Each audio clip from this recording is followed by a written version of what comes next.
Oh, looky there, another E46. This car, actually owned by a friend of mine, it needs a new steering rack, so that's what I'm going to be doing tonight. Man, you can tell he's been street parking it, missing stuff, little dings here and there, too bad. Also, the license plate looks like it's just kind of screwed in with. Anyway, so this is just going to be a standard, regular old 325i rack swap. I do have a new one in a box back there, along with a new reservoir, new hoses, new steering rack, obviously, new tie rods.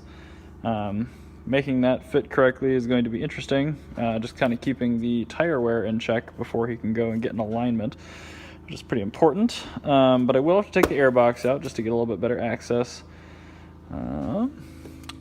Yep, so 325's just got 2 spring clips.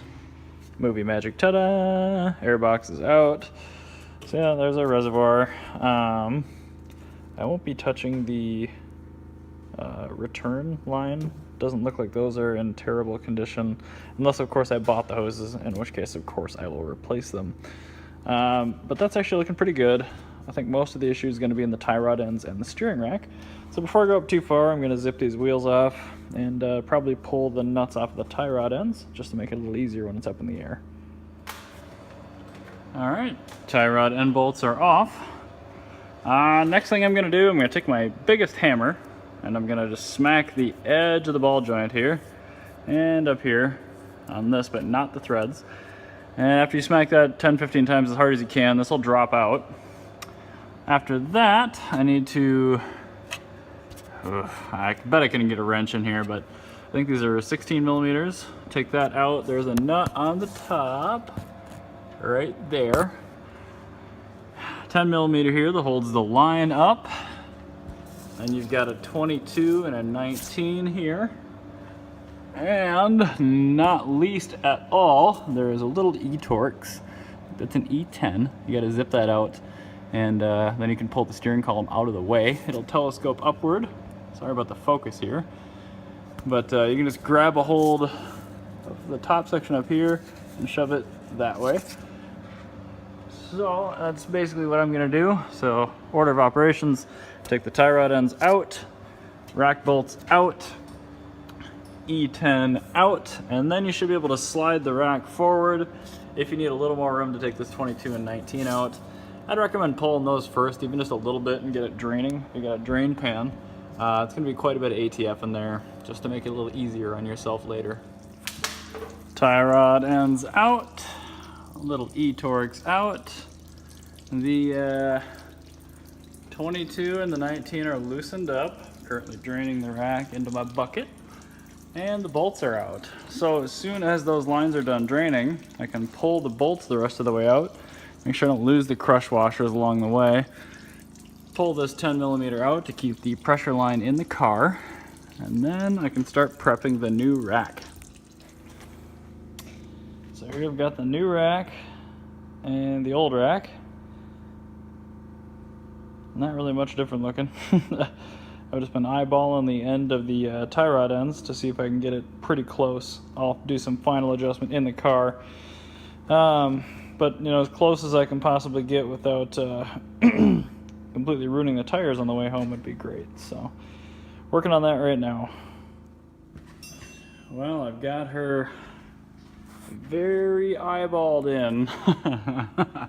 Rack bolts are in. Pressure line, feed line back on.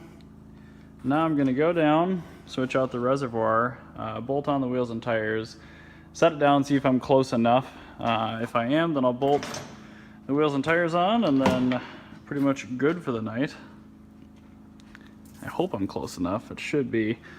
It's really hard to eyeball a rack, and this car will need an alignment immediately after I'm done. But either way, still should save quite a bit, so no real harm there. Anyway, time to pull the locks and go back down. That's pretty good. That one towed out just a little bit. That one's also towed out just a little bit. Got my new reservoir in here. New regular hose clamps, which I am much more a fan of than the compression type. Time to hop in now.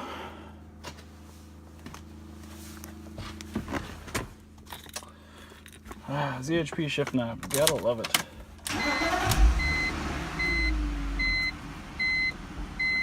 So now,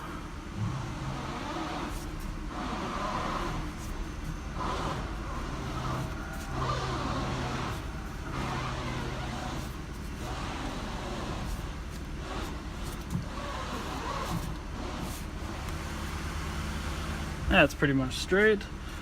Shut her off. We'll see how much fluid she ate.